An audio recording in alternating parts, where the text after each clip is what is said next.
And good morning, church. Once again, we praise God that we can be together. We are here today in Numbers chapter 20, looking at something fascinating, honestly, to see what happens in Moses' life as he decides to go his own way instead of doing what God commands him to do.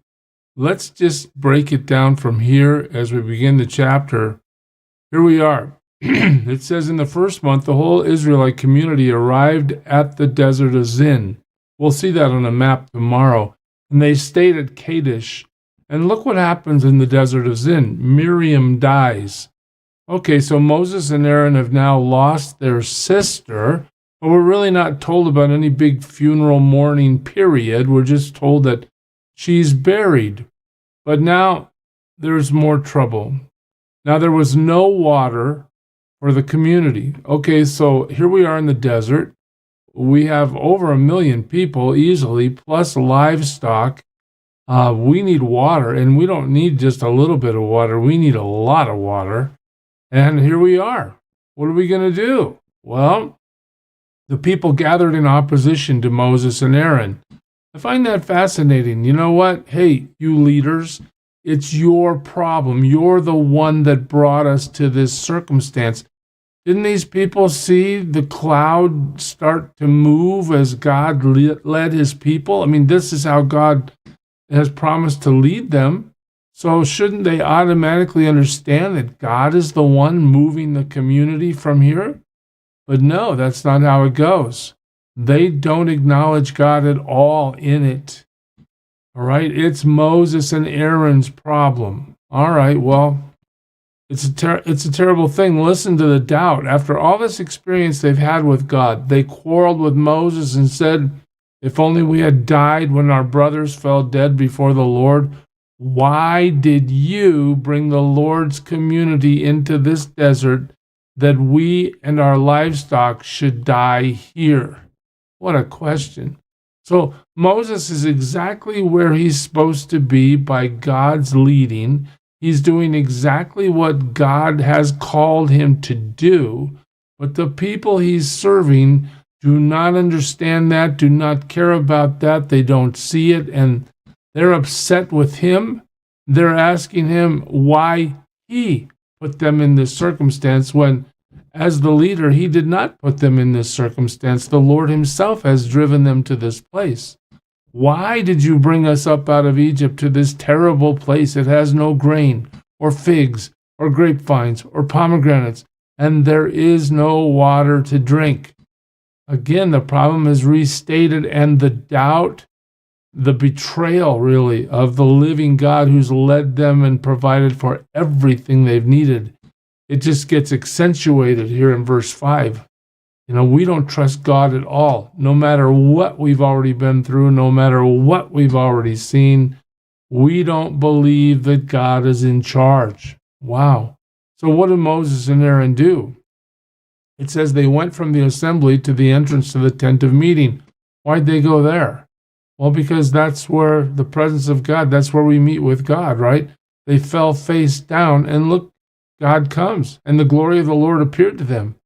So God is there to assure them of his presence, and now he assures them of their direction. God speaks specifically to Moses. What does he want him to do? Take the staff, and you and your brother Aaron gather the assembly together. We're going to have a meeting. Okay, speak to that rock. What rock? Well, there's obviously a rock there that God has led Moses to. Speak to that rock before their eyes. And what's going to happen? When you speak the word, it's going to pour out its water. You will bring water out of the rock for the community so they and their livestock can drink. So praise God. Here's the solution. We're going to reinforce your leadership, Moses, because through you and your command, the water is going to come. I mean, God could have obviously just brought a downpour. They could have had hundreds of millions of gallons of water in an afternoon if God had decided to do it that way, or he could have had a spring up and deliver a river full of water. But no, his choice is, I want to reinforce Moses as the leader, and I want them to understand that the water that they're receiving is from me, from God, miraculous. Speak to the rock. They're going to have all they need. So here we go. Moses took the staff from the Lord's presence. Notice the phrase, just as he commanded. That's a great phrase, isn't it? Here Moses is doing exactly what God told him to do. Perfect. But look at verse 10. He and Aaron gathered the assembly together. Well, that's good. In front of the rock, and Moses said to them, listen, you rebels. Must we bring you water out of this rock? Notice the tone of Moses. He's had it up to here. He's calling them rebels. He's just so frustrated with the fact that these people will not trust God. I mean, they had opportunity to spy out the land and move into the promised land, but they wouldn't trust God. They cried out to God for meat because they didn't like the manna that God had provided. And God gave them quail. God gives them manna every day. God gave them water before. Why do we have to doubt God over and over and over again? He's frustrated. Well, what happens? Then Moses raised his arm, and he struck the rock twice with his staff. Do you see that? So Moses decides to hit the rock on his own. God told him what? Speak to the rock. What does he do? He starts banging his staff on the rock. Now, God in his mercy still delivers the water. God didn't have to do that. His instructions were not followed. He wasn't obligated to perform the miracle. But he provides for his people nonetheless, despite the failure of the leadership. All right, but look what he says in verse 12. But the Lord said to Moses and Aaron, because you did not trust in me enough to honor me as holy in the sight of the Israelites. In other words, you disobeyed what I told you to do. You will not bring this community into the land I give them. You're not going into the promised land, either one of you. We'll see that in a minute. But that's because why? Because of your disobedience. These were the waters of Meribah, where the Israelites quarreled with the Lord and where he showed himself holy among them. In other words, he provided for them. Moses sent messengers from Kadesh. So, verse 14, we're just going to shift gears now. It's like the water episode is over. We're moving forward in the rest of the chapter. Moses sends messengers from Kadesh to the king of Edom.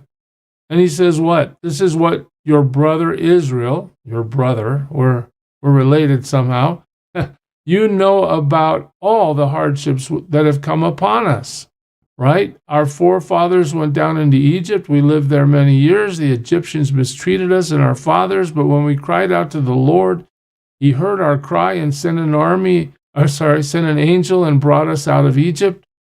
Now we are here at Kadesh, a town on the edge of your territory. Please, isn't that polite? Please let us pass through your country. We will not go through any field or vineyard or drink water from any well. We will travel along the king's highway and not turn to the right or to the left until we have passed through your territory. What's wrong with that? Why don't you give us a break and just let us walk through? We're going to the promised land. We're not here to bother you. Let's go. Well, if you're the king of Edom, what are you thinking? Well, you might be thinking that the whole Egyptian army was sacrificed through the power of God against Egypt, and that happened because of Moses and because of God's plan to deliver his people. How do you, as the king, know that that's not going to happen to you, that somehow God's not going to say, let's destroy Edom while we're coming through? What does Edom say? Edom says, you may not pass. We're not going to let you come through here. All right? You may not pass through here. If you try, we're going to march out and attack you with the sword. That's a hard no. The Israelites replied, well, we will go along the main road, and if we or our livestock drink any of your water, we'll pay for it. We only want to pass through on foot, nothing else. Again, they answered, you may not pass through. Then Edom came out against them with a large and powerful army. Let me show you how serious this is. We're going to attack you even now if you don't just back off. You're not coming through here. So instead of marching to the promised land in obedience as God had originally intended, we know that many in this community are going to die in the desert because they're going to have to wander for 40 years. And now we see that the door that would lead them right through to the promised land has been shut. Time to go wander in the desert. Since Edom refused to let them go through their territory, Israel turned away from them. Let the wandering begin. The whole Israelite community set out from Kadesh and came to Mount Hor. And at Mount Hor, near the border of Edom, the Lord said to Moses and Aaron, notice now, both of these brothers are being addressed. Aaron will be gathered to his people. All right, so as God had told them earlier in the chapter, neither one of you is coming in, okay, to the promised land because you disobey. All right, Aaron, you're just going to die. You'll be gathered to his people. He will not enter the land I give the Israelites because both of you rebelled against my command at the waters of Meribah. So get Aaron and his son Eleazar and take them up Mount Hor. Well, that's kind of interesting, isn't it? We're planning for Aaron to cross over. Remove Aaron's garments. Put them on his son Eleazar, for Aaron will be gathered to his people. He will die there. Wow. So, okay, we're changing who the high priest is before we allow Aaron to die.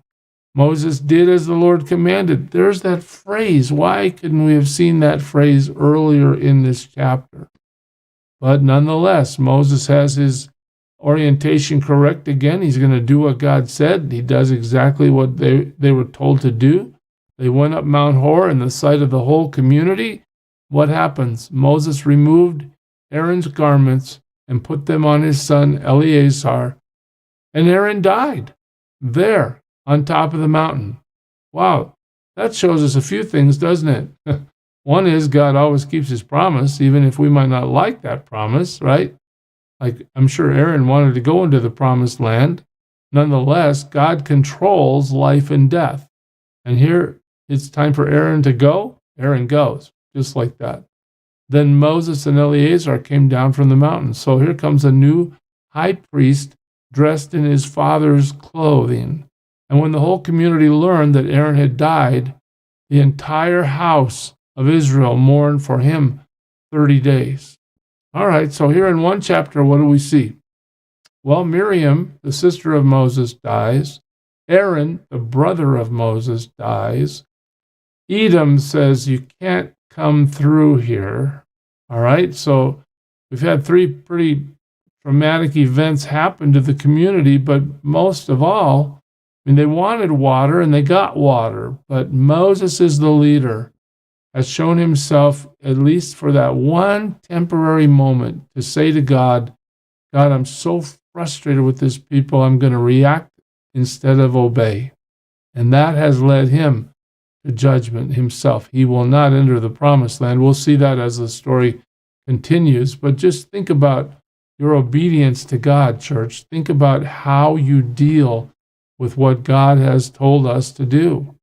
Are we saying, God, you're the master and we're the slave, and our job is to do whatever you say? Or is our attitude, God values my opinion too, so let me tell him what I think.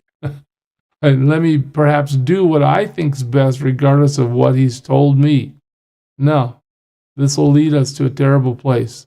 God expects exact obedience, and God has provided us with a spirit to give us the strength to obey him. And I pray that we take the lesson with us today, because it's a really powerful, strong lesson. Lord, help us obey you in spirit and in truth. I pray God blesses you, church. Serve him well today. Who is it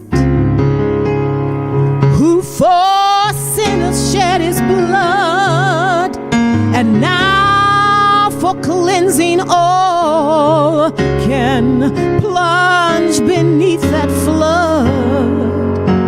It's Jesus. But do you know who he is? He is